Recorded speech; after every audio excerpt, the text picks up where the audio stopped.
La Chine, pour beaucoup de Russes, est vue comme un pays colonisateur. Absolument, absolument. Et cette accolade qui est montrée à Donald Trump, à l'intérieur de Russie, les gens sont mal à l'aise parce qu'ils ont peur pour leur emploi. On parle maintenant de la délocalisation des entreprises chinoises en Russie. Donc, avec les méthodes, encore une fois, écologiques de production propres à la Chine, il y a de quoi craindre. Alors, le problème pour les Russes, très intéressant, c'est que Vladimir Poutine a besoin de la Chine, il a besoin de Xi Jinping. Alors il y a eu ces cérémonies du 9 mai, mais il y a quand même 4 jours de visite officielle. Vous envoyez les images, c'est peut-être l'une des plus longues visites officielles d'un président chinois en Russie. C'est aussi et surtout un message en direction de l'Amérique de Donald Trump qui rêve toujours de briser cette entente entre les deux pays. Espoir déçu et même une douche froide au vu des images, au vu des discours, au vu de cette mise en scène et surtout au vu des rêves des deux présidents chinois et russes que l'on va écouter. Face à une situation géopolitique difficile et à l'incertitude mondiale, le lien entre la Russie et la Chine en matière de politique étrangère constitue le facteur de stabilisation le plus important sur la scène internationale. Aujourd'hui, face à la tendance internationale à l'unilatéralisme et à un comportement de harcèlement hégémonique, la Chine travaillera avec la Russie pour assumer les responsabilités spéciales des grandes puissances mondiales et des membres permanents du Conseil de sécurité pour se dresser courageusement pour promouvoir conjointement une vision correcte de l'histoire.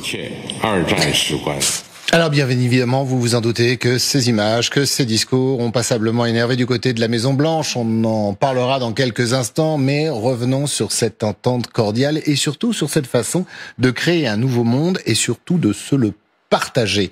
Ça, l'Amérique de Trump ne l'avait pas vu venir. Non, et elle est assez frappante, cette séquence, parce que c'est la démonstration d'une cohérence qui existe entre ce monde non occidental, qui se revendique en opposition du monde occidental par rapport à un monde occidental qui est en pleine fragmentation. Là où il y avait une cohérence qui était liée à l'OTAN, qui était liée au partenariat transatlantique, qui est en désuétude depuis l'arrivée de Donald Trump au pouvoir, on se rend compte que là, il y a une espèce de riposte non occidentale qui se veut sacrément solide. Et c'est assez intéressant, cette référence à une version correcte de l'histoire. C'est à se demander, est-ce que les Chinois et les Russes peuvent s'entendre? Et la réponse est probablement oui, s'ils font preuve d'assez de pragmatisme sur une révision de l'histoire par rapport à ce qu'elle a été à la Deuxième Guerre mondiale et toutes les conséquences que ça peut avoir par rapport au système multilatéral tel qu'on essaye de le reconstruire à l'heure actuelle. Certains experts disent que la Russie et la Chine s'entendent, c'est tout à fait normal, alors que la Russie et les États-Unis, c'est beaucoup plus compliqué. Vous partagez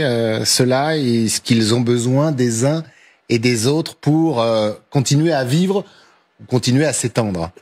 Oui, en tout cas, à court terme, oui. La Russie et la Chine, effectivement, avec toutes les réserves que vous venez d'exprimer, c'est-à-dire ce colonialisme au sens propre du terme de la Chine par rapport à la Russie. Mais aujourd'hui, il y a une coalition très claire qui est en train de se construire entre Pékin et Moscou, qui se fait finalement au nom de on s'est trop laissé faire, et que finalement, regardez l'état, de désintégration du monde occidental, à la fois au niveau relations internationales, mais aussi en interne, qui suggère que le modèle occidental n'est pas aussi dominant qu'il nous le laissait penser, et que donc que finalement, nous symbolisons l'ordre, nous symbolisons quelque chose de beaucoup plus fort, et ce message-là, de manière paradoxale, peut aussi avoir une force d'attraction au sein de l'Occident. Magali, 4 jours pour construire un nouveau monde, 4 jours pour montrer au monde entier et à l'Amérique une unité, une solidité et surtout une vision commune.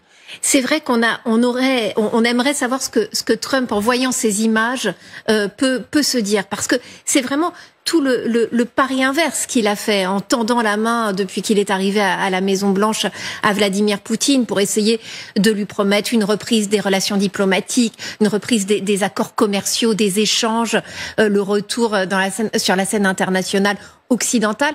Et là, finalement, c'est un camouflet que lui envoie quand même Vladimir Poutine, qui pendant ces 4 jours de visite, en effet, avec Xi Jinping, extrêmement longue cette visite, va négocier notamment sur l'accélération de ce gazoduc entre la Russie et la Chine, multiplier payé par la Russie d'ailleurs au passage. Multiplier les accords avec commerciaux. Les prix dérisoires pour les Chinois. On sait très bien en plus le rôle clé que joue la Chine, évidemment, même si elle dit qu'elle ne fournit pas d'armement, ce qui est vrai, d'armement officiellement directement à la Russie.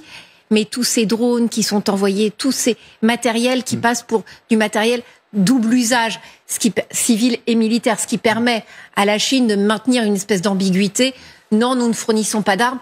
En réalité, et l'autorisation donnée à la Corée du Nord de le faire, parce que si la Chine ne voulait pas, la Corée ne pourrait pas le faire. Donc en fait, il y a quand même on le voit bien, hein, une entente extrêmement forte. Et finalement, Donald Trump, en rehaussant ses tarifs douaniers, en déclarant une guerre commerciale à la Chine, eh bien, on peut se dire que l'effet inverse, l'effet en fait qui arrive maintenant, c'est ça, c'est plutôt un rapprochement, parce que maintenant que Xi Jinping sait que avec les États-Unis, ça va être très compliqué. Il se reporte encore davantage vers la Russie. Et ce qui est incroyable, c'est 4 jours. Xi Jinping reste encore pour cette journée, parce qu'il y a les images, il y a les paroles, mais aussi il y a les actes, il y a tous ces contrats qui ont été signés.